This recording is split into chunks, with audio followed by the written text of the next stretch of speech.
Tole obboleewwan koo ruuziin hojjennee ga'ee jira amma gara iddoo nyaataa deemaa jiraan isiniin jedha obboleewwan koo kinootii akkanatti bareedee bilchaatee jira. Innaa kanaafuu kana hojjechuu fi maaltu nu barbaachisa jedhaati YouTube kiyyaa haga sadhumaa laalaa subscribe naa godhaa share naa godhaa like naa godhaan isiniin jedha obboleewwan koo jajjabeewwan koo na jajjabeessaan isiniin jedha isin malee maaliin qaba share naaf taasisaa isiniin jedha bye bye. Hi obboleewwan koo akkam nagaa jirtu fayyaa keessanii nagaa kootii galata waaqaa warroonni masii inda barakati jalatti argamtan hundi keessanoo obboleewwan koo jirra jirtu isiniin jedheen jira har'a koottaamee wajjiniin waan salphaa wayii hojjenna garuu anaaf salphaadha malee kaawwan keessanii hookiiniif immoo ulfaachuu danda'a. Waan hundaa qopheeffadheen jira asitti koottaa wajjiniin hojjennan isiniin jedha obboleewwan koo anaaf garuu waan salphaa jedheetiin yaada kanaafuyyuu koottamee na duuka bu'aa wajjiniin hojjennan isiniin jedha. Kinoo akkanatti qopheeffadheetiin jira koottaa na duuka bu'aa obboleewwan koo. Tole obboleewwan koo asitti qopheeffadheen jira. Asitti immoo shunkurtii diimaa qopheeffadhee kan jira. Shunkurtii diimaa fi qullubbii adii qopheeffadhee jira. Qullubbii adii akkuma argitan bakka lamatti qopheeffadhee lama gizee lama na barbaachisa jechaadha. Isa san bakka lamatti qopheeffadhee jechuudha. Amma shunkurtii fi qullubbii walittiin itti naqa yeroo tokko jechuudha. Kan nanti fadha achi boodammoo zayitii haga nu gawaan beeknuuf maaliif yaadudha waan hojjennuuf hanga nu ga'u hin beekna jechuudha. Gosa fayyadamee hanga nu ga'u sanii qopheeffama jechuudha. Ani maanni gosoota har'a isa ruuz malawwan jedhama. Ana biratti garuuyyuu ruuz taksaallee jedhamuu danda'u. Ani garuu ruuz malawwan jedhaani. Kanaafuu warri biyyaafis warri biyyaa alaafis hojjennee itti fayyadamuu dandeenya jechuudha. Ani amma fooniin hojjedha. Fooniinis hojjetama. Isa biraammoo lukkuudhaanis hojjetama. Isa malee immoo foon malee lukkuu malees hojjechuu dandeenya jechuudha. Isa duwwaa jechuudha. Akkuma fedhii keenyaatiin jechuudha. Kan foon barbaadu fooniinis hojjechuu danda'a. Kan foon hin barbaanne immoo duwwaa isaatis hojjechuu danda'a jechuudha. Akkuma fedhii abbaatiin jechuudha kan hojjennu. Kanaafuu isa baay'ee salphaa ta'etti nyaata gaarii nyaata faayidaa nutti qabu hojjennee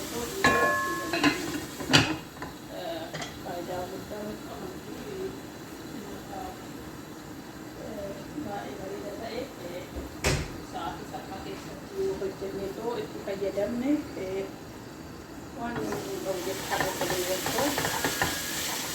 Inni akkanatti shunkurtiin amma taatee jira. Shunkurtii irratti aansee amma foon itti naqa jechuudha. Foon itti naqa foon dhiqee waan hunda isaa xumuree qopheeffadhee jira. Amma itti naqa jechuudha. Achi booda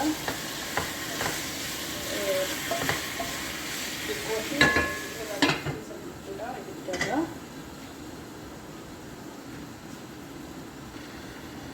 Tole obboleewwan koo aansee nyaanni adda addaatiin itti naqadha. Isa kanaan itti naqa jechuudha qimamni. Qimamni isa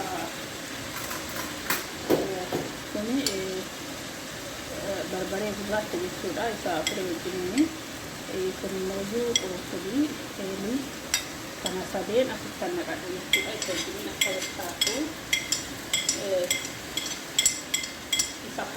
keessatti jechuudha. Kuni filfil aswaad yookiin immoo barbaree gurraacha kun immoo heeliidha. Isa kana nyaata jechuudha. Asirraa naannoo immoo soosii qaba. Soosii timaatimii jechuudha. Timaatimii daakee timaatimii quncisa malee quncisa mi'oodhaaf rakkoo qabu akkasii barbaachisu jechuudha. Isa kana asitti naqa.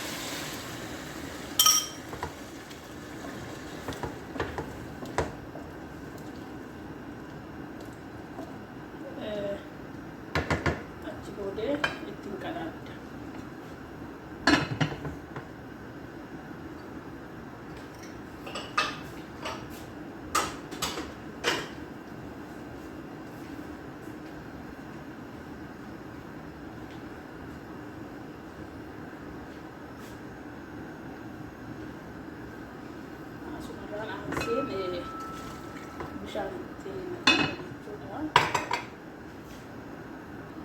Achi booda immoo haga inni foon haga nu bilchaatutti soosii isaa hojjenna jechuudha. Asitti kunoo shunkurtii kattafeen jira. Shunkurtii maaliif akkanatti kattafee nu gurguddisee akkanatti kattafuu barbaachisa jechuudha. Shunkurtii timaatimitiidhaan jechuudha. Isa dhedheeressine kattafuu barbaachisa.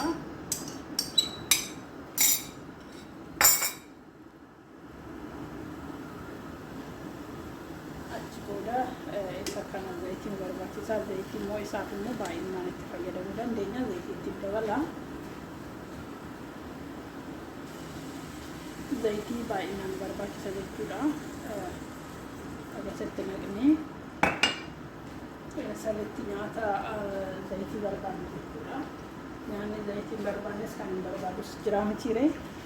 Innaa kanaafu inni kun immoo kan haadha hojjennu kan zayitii barbaachisu jechuudha. Kanaafuu zayitiin barbaachisaa osoo jenne immoo sirriitti naqna jetti keenyaan maaliif haala abbaan itti fayyadamu yookiin immoo haala ati itti fayyadamtuun itti naqna malee san bira dabarsineetoo zayitii baay'ee barbaada jennee isa itti fayyadamuun ala itti naquuf hin barbaachisu. Kanaaf obboleewwan koo na duukaa bu'aan isiniin jedha. Har'a nyaata suhuuraa hojjedhaani jechuudha. Kanaafuu na duukaa bu'aan isiniin jedha obboleewwan koo. Warroonni sheerii naaf gootanis galatoomaa. Sheeriif naaf godhaa, laayik, sabskraayibii waliif haa taasisnu, walaa jajjabeessuun isiniin jedha obboleewwan koo. Warroonni immoo duras na cinaa dhaabbattan guddaa galatoomaan isiniin jedha obboleewwan koo. Namni nama wajjiniin guddataa. Kanaafuu walaa gargaaru, walaa guddisuun isiniin jedha. Warroota afaan biraa bichaa guddisuu odoo hin ta'in nu'iin keenyallee walaa guddisuun isiniin jedha obboleewwan koo. Tole obboleewwan koo.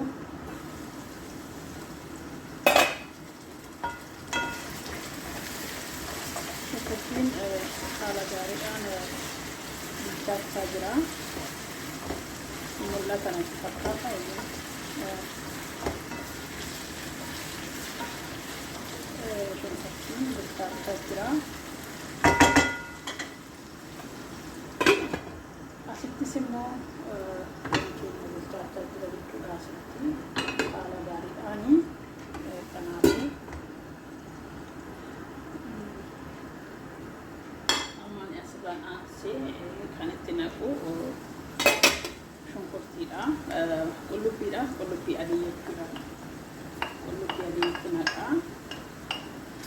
Qullubbii adii bakka lakkisuu nu barbaachisa jechuudha.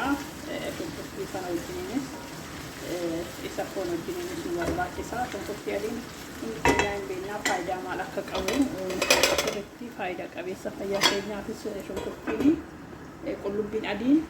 Kanaafuu wanti nu miidhu as keessa hin jiru jechuudha. Wanti nyaanni manatti hojjetamu kan alaaf hin sanirra kan manatti hojjetamu fakkeenyaaf biyyoota nu jiru irratti yeroo tokko warri nu bira jirru immoo maatiin nu bira jirru alaa fidanitti fayyadamuu danda'u. Kan alaa sanirra immoo kan nu manatti hojjennutu baay'ee faayidaa nuuf qaba. Innaa warri dhiiraatillee kana odoo hojjetattanii itti fayyadamtanii warri nama dubartii biraas hin qabne jechuudha. Haadha salphaadhaan alaa waan tokko tokko bitanii fiddanii odoo manatti itti fayyadamtanii baay'ee bareeda isiniin jedhaatanii shamarranis hojjechuu dandeetti, dhiirris hojjechuu danda'a. Kanaafuu namni kamiyyuu hojjechuu danda'a jechuudha. Kanaaf obboleewwan koo nyaata baay'ee gaarii ta'e jedha. Obboleewwan koo kanatti aansee timaatimii amma immoo isa kana nutti naqa jechuudha. Isa kana beektu laata? Isa kana leemuuna jechuudha. Leemuuna isa gogogaa jechuudha. Isa sana nutti naqa. Kun immoo quruffuudhiidha. Heelii daakamaa filfil aswaad yookiin immoo barbaree gurraacha.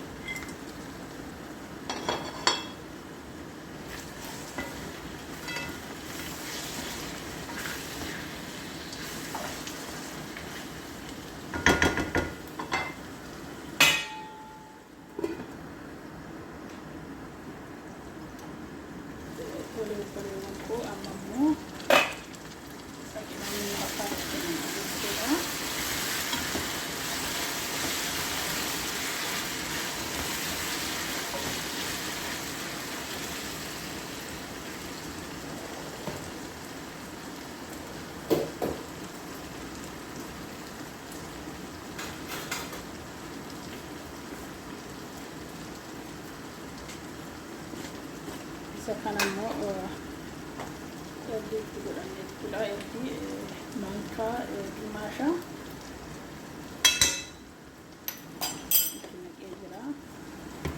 akkasumas dimbilaala yookiin kuzbaraa isa jedhamu san mangka tokko itti godha isa sanii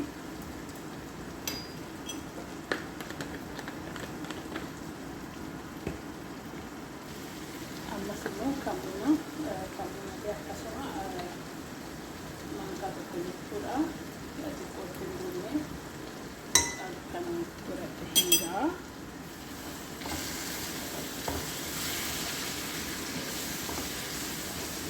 amma immoo bishaan gara biraatii filleessoo itti naquu hin dandeenyu isuma maraqii foonii kunee asitti dabarsina jechuudha.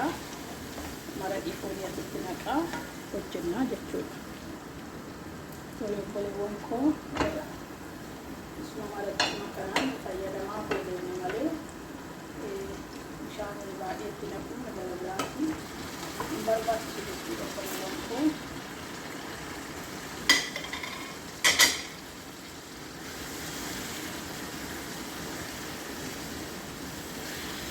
ammas immoo wanti nu hafe isa kana salsaa yookiin ma'adiin timaatim itti naqama jechuudha.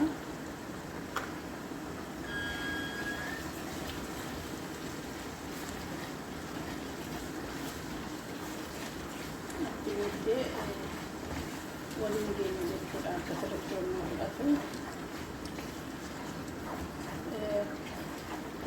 Nyaata kana odoo iftanii tokko ammasitanii baay'ee natti tola jechuudha. Koottaan yoo dhaqqabdan koottaan isin jedha yookiin nyaata isaa baay'ee natti tola. Ruuzallee ta'uu yaani ruuza adii nyaachuurra kana nyaachuudha faayidaa qaba jechuudha. Innaa koottaan isin jedha dhaloota kiyyatti gaafa galtanii jirtu. Koottaan nyaadha.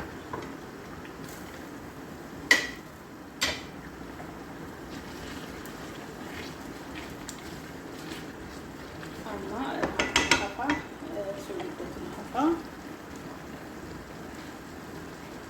soorriitti naqadha jechuudha. Ani akkanatti waan beekuufin itti naqe malee ilmaan kadhaan laalaatti naqachuu ni dandeessu. Ani immoo hagasaa waan beekuufin akkasitti naqinee jechuudha.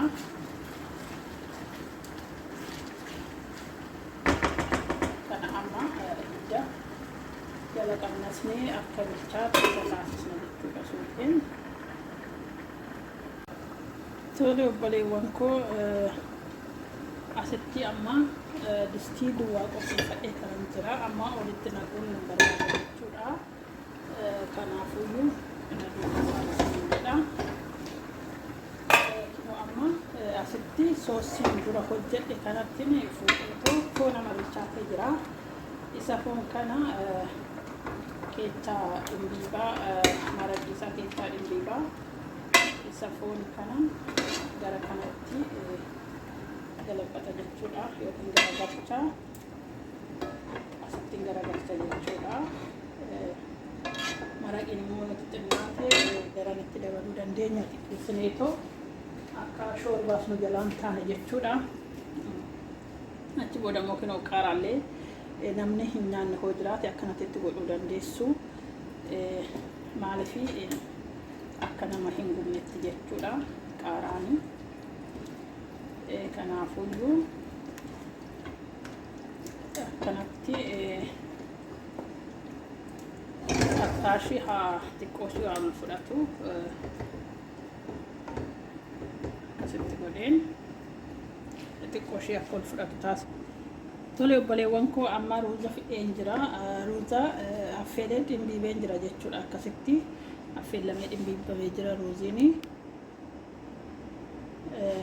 Amma gara kanatti maraqii garagalfanna jechuudha. Gara distii duwwaa kanatti asii xiqqooshii shoorbaa godhee asiillee idaama kanallee ittiin godha jechuudha.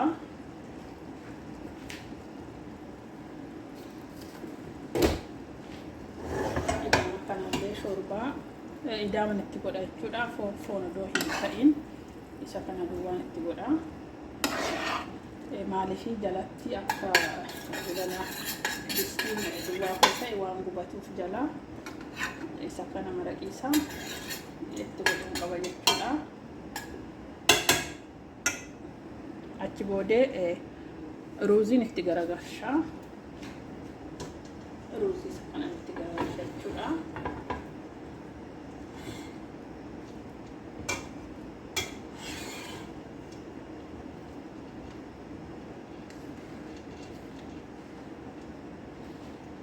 Isa walakkaa ta'een itti garagalfadha. Achi booddee hunduma isaa fuudheen kanatti dabarfadha jechuudha.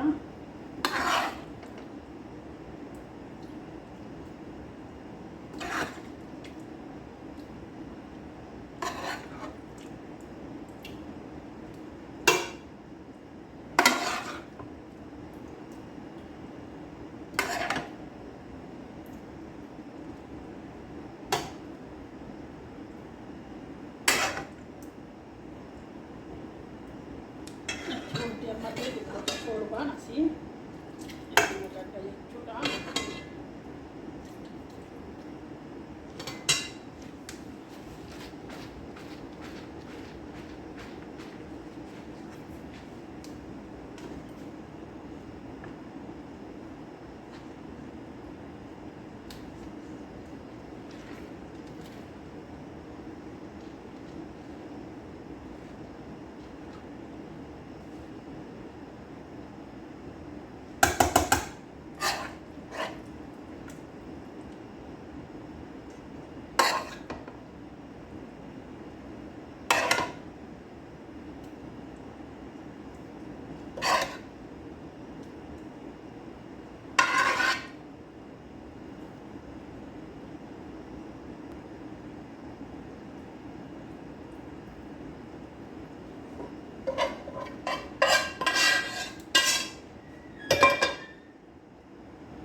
Booda immoo shorbaa xiqqeessee fideen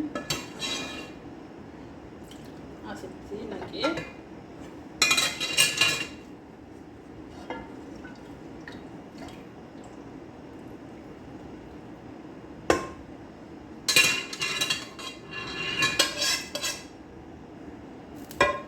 booda akkanatti booddee ruuza itti naqanne jechuudha gubbaarraani.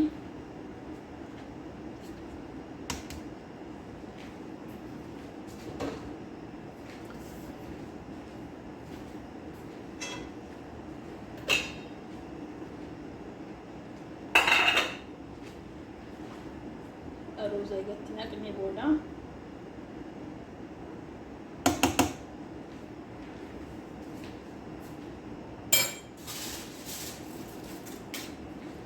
achi booddee gubbaarraan heelii itti naqannaa mul'ata dheetana yaada heelii itti naqanna jechuudha. Heelii itti firfirsinaa achi booda ibidda akka jalaallee hin gubanne ibidda jalaa xiqqeessinee haga daqiiqaa waan bilchaatee fi wanni hunduu bilchaatee jira waan ta'eef haga daqiiqaa 20 irra teessisna jechuudha. Kanaani itti qadaannee eega bilchaate booda walitti deebina. Tole obboleewwan koo amma immoo distii sadaffii fadheen jira. Isaa sadiitti jira. Inni sadaffaan immoo ruuzii dhiqee kophaattan laffisuu barbaada. Ruuzii kophaattan laffisaa ruuziitti naqadheen jira. Tole obboleewwan koo sitti soosiisaa hojjedheen jira. Jala dhaamseen jira jechuudha. Asitti hojjedhee xumureen jira. Asitti immoo ruuzii daffisaa jira jechuudha. Osoo sirriitti bilcheechuu hin ta'in yeroo tokko yoo naa daffe jala dhaamsaa osoo sirriitti hin bilchaatin jechuudha. Kanaafuu xiqqoo ishee daffisee achi booda immoo walitti deebinan isiniin jedha.